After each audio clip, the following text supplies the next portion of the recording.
অনির্বাণের হবু বউয়ের জন্য রিং ডিসাইড করলো রাই। হ্যাঁ বন্ধুরা, ভিডিওতে লাইক দিয়ে দেখতে থাকুন। অনির্বাণ রাই অফিসে আসা মাত্রই বলতে থাকে যে রাই আজকে আমি আপনাকে এক জায়গায় নিয়ে যাব।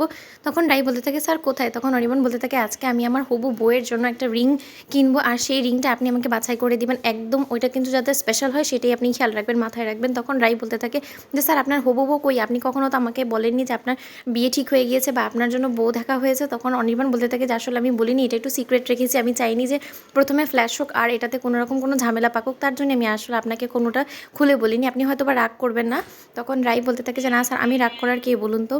ওদিকে জুয়েলারি স্টোরে যাওয়া মাত্র জুয়েলারি স্টোরদের স্টাফদেরকে অনির্বাণ বলতে থাকে যে এই স্টোরে সবথেকে এক্সপেন্সিভ আর এক্সক্লুসিভ একটা ডিজাইন দেখাবেন, আমার হবু বউয়ের জন্য আমি রিং নিতে এসেছি, তাই it's has to be special. তখন রাই অবাক হয়ে অনির্বাণের দিকে তাকিয়ে থাকে আর বলতে থাকে যে স্যারের মনের মধ্যে এত বড় একটা রহস্য লুকিয়েছে, সেটা তো কোনোদিন আমি বুঝতেই পারিনি।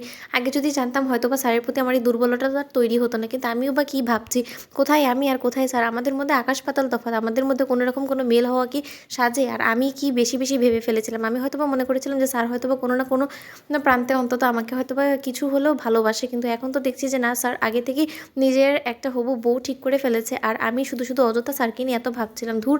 ওদিকে রাইকে দেখে অনির্বাণ বলতে থাকে যে রাই আপনি কী নিয়ে ভাবছিলেন বলুন তো, কোথায় আপনার মনোযোগ বলুন তো। তখন অনির্বাণ বলতে থাকে যে রাই আজকে আপনার উপরে কিন্তু অনেক বড় একটা দায়িত্ব দিয়ে ফেলেছি, বলতে পারেন যে আপনার উপর অফিসে সবথেকে বড় একটা রেসপন্সিবিলিটিস দিয়েছে, আর সেটাতে আপনাকে উত্তীর্ণ হতেই হবে।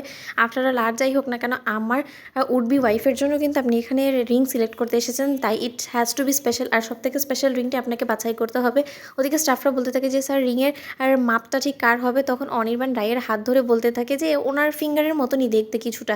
তখন রাই অবাক হয়ে তাকিয়ে থাকার বলতে থাকে যে স্যার আপনার উড বি ওয়াইফের ফিঙ্গারটা আমার মতন কীরকম হবে বলুন তো, মাপ তো সবার একরকম হয় না, আর দ্বিতীয়ত আপনি আমাকে কেন পড়াচ্ছেন বলুন তো। তখন অনির্বাণ বলতে থাকে আহা, আপনার পড়তে সমস্যা কি বলুন তো, আমি তো এখানে শুধু ট্রায়াল দিচ্ছি, আমি তো আর আপনাকে এক্ষুনি পড়িয়ে ফেলছি না, তাই না?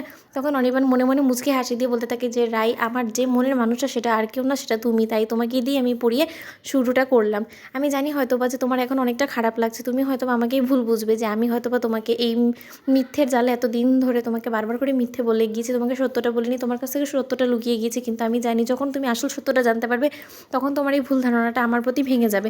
ওদিকে রাই বলতে থাকে যে স্যার প্লিজ আপনি আমাকে এই রিংটা পরাবেন না, কারণ এটার উপরে শুধুমাত্র আপনার উডবি ওয়াইফের অধিকার আছে, সেটা আমাকে পড়িয়ে আপনি এটার অসম্মান করবেন না, প্লিজ স্যার আমি আপনার কাছে রিকোয়েস্ট করছি। তখন অনির্বাণ বলতে থাকে যে ওসব কথা আমি মানি না, আমি যেটা করতে বলছি আপনি কি সেটাই করুন, আপনি আপনার ফিঙ্গারে দিয়ে দেখুন তো আপনার হাতে কোনটা মানায়। তখন রাই অবাক হয়ে তাকিয়ে থাকে আর বলতে থাকে স্যার আমার হাতে মানায় না মানায় সেটাতে কি আসে যায় বলুন তো, আমার হাতে যেটা মানাবে সেটা যে আপনার উডবি ওয়াইফের হাতে মানাবে সেটা কি কোথাও লেখা আছে? তখন অনির্বাণ বলতে থাকে আলবাদ মানাবে, কারণ সে অনেকটা আপনার মতনই দেখতে।